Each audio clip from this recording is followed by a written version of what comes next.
नमस्कार दोस्तों, स्वागत करते हैं बीसीआई एजुकेशन पर।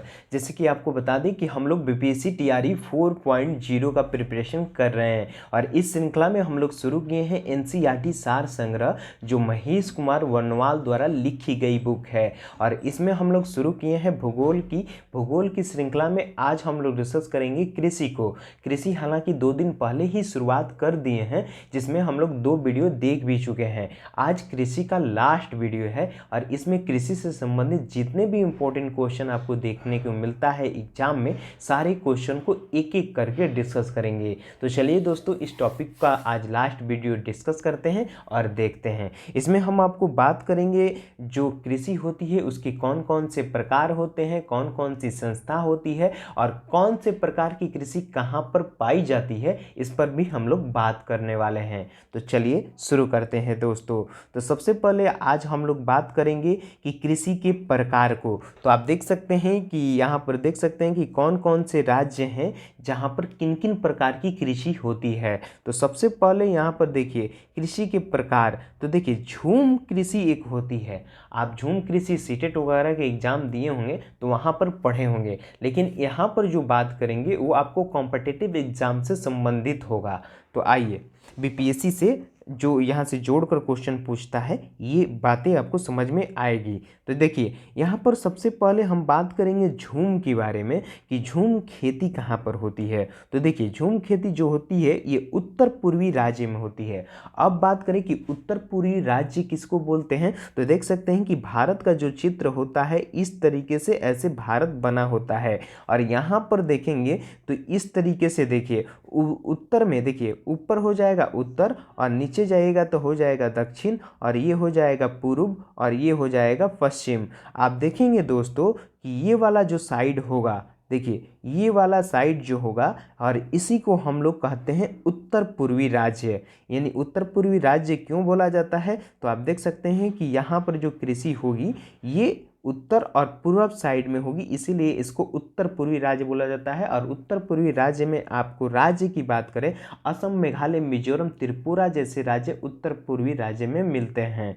तो झूम खेती की बात करें तो ये सारे राज्य हो गए, यहीं पर आपको झूम खेती देखने को मिलता है। आगे देखिए उसके बाद आप देखेंगे पोदू, पामाडिबा और केमान, बारिगा, ये सारी खेती कहाँ पर होती है, तो ये सारी खेती होती है आंध्र प्रदेश और उड़ीसा जैसे राज्यों में ये खेती आपको देखने को मिलती है।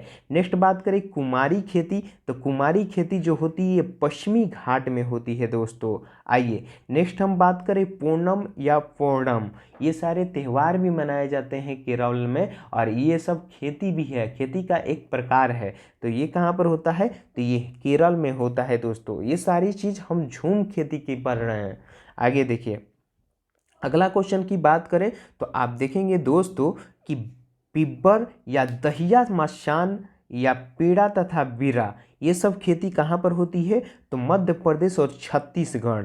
यानी एक बार आप इसको पढ़िएगा तो आपके माइंड में ये घूमते रहेगा। तो एक बार देख लीजिए, हालांकि नाम उल्टा टेढ़ा मेढ़ा है, लेकिन आप बढ़िया से देखिएगा तो ये आपके दिमाग में छप जाएगा। आगे देखिए यहाँ पे है वलरा खेती की बात करें तो दक्षिण पूर्वी राजस्थान, मतलब दक्षिण पूर्वी जो राजस्थान का, पूरे संपूर्ण राजस्थान में नहीं होता है, राजस्थान के जो दक्षिण पूर्वी साइड है वहीं पर वलरा खेती देखने को मिलता है। पामलू खेती की बात करें तो ये मणिपुर में मिलता है। खील की बात करें तो हिमाचल वाले क्षेत्र में मिलता है।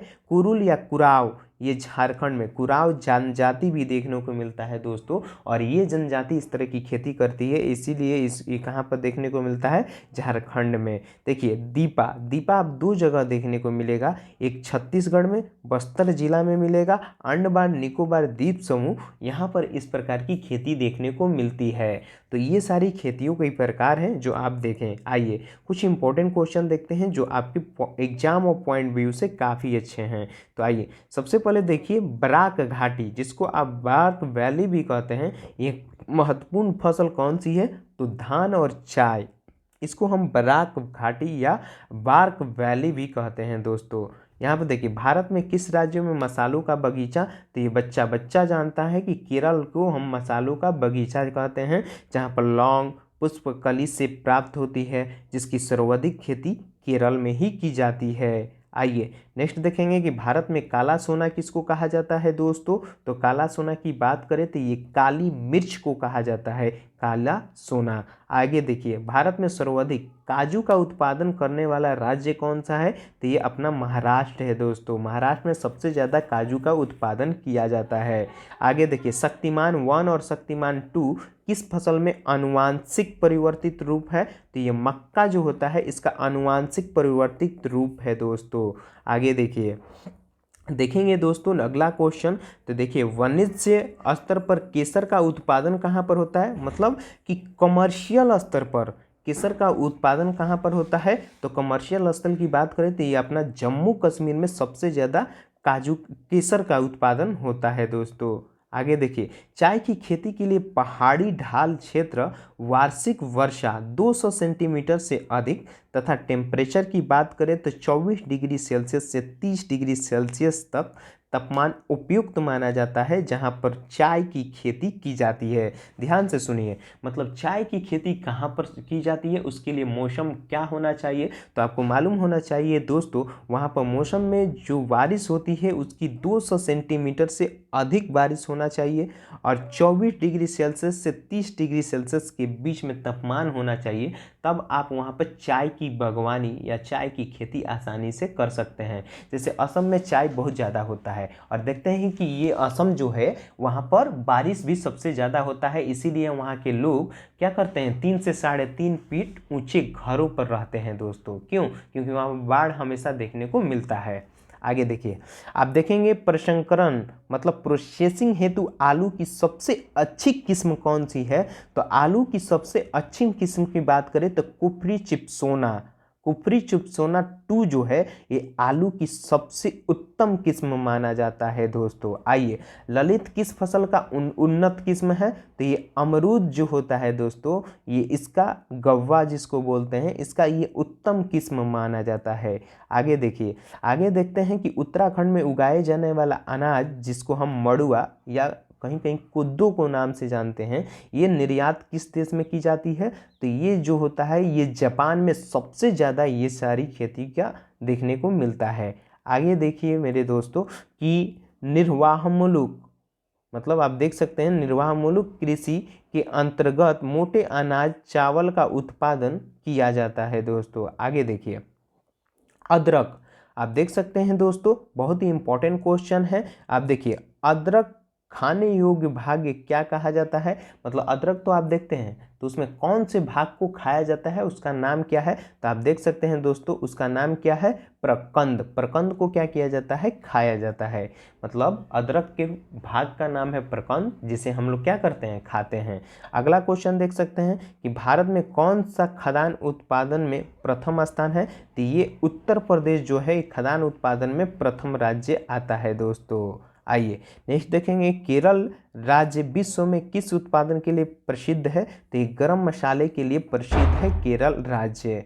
आइए अगला क्वेश्चन देख सकते हैं, कृषि प्रमुख कृषि संस्थान, तो देखिए कौन कौन से कृषि कहाँ पर पाया जाता है, ये आप देखिए मतलब कि कृषि के संस्थान कहाँ पर है, वो उनका राज्य दिया गया है, स्थान दिया गया है, उसको देख लीजिए। तो देखिए सबसे पहला कृषि की बात करें तो राष्ट्रीय मत्स्य उद्योग संस्थान बोर्ड, ये कहाँ पर है दोस्तों, तो ये हैदराबाद में है। राष्ट्रीय चावल शोध संस्थान कहाँ पर है, तो ये कटक में है दोस्तों। भारत डेयरी निगम अंतर्राष्ट्रीय डेयरी विकास बोर्ड, तो ये आनंदपुर में है दोस्तों। और भारत में डेयरी अनुसंधान संस्थान, तो ये करनाल में है। अब हम बात करें गन्ना प्रजनन संस्थान, तो ये कोयम्बटूर में है दोस्तों। और केंद्रीय कॉफी अनुसंधान संस्थान, तो ये चिकमंगलूर में है, चिकमंगलूर। और जूट कृषि अनुसंधान संस्थान, तो यह बैरकपुर में है। और राष्ट्रीय उर्वरक गुणवत्ता नियंत्रण और प्रशिक्षण संस्थान, ये फरीदाबाद में देखने को मिलता है दोस्तों। और देखिए अगला है दोस्तों टिड्डी चेतावनी संगठन, तो टिड्डी चेतावनी संगठन की बात करें तो ये जोधपुर में है। और कृषि विपणन और निरीक्षण निदेशालय, तो ये फरीदाबाद में है दोस्तों। राष्ट्रीय पौध संरक्षण प्रशिक्षण संस्थान, तो ये हैदराबाद में है। चौधरी चरण सिंह अंतर्राष्ट्रीय कृषि वाणिज्य संस्थान, तो ये जयपुर में है। भारतीय चरगाह और चारा अनुसंधान संस्थान, तो ये झांसी में है दोस्तों।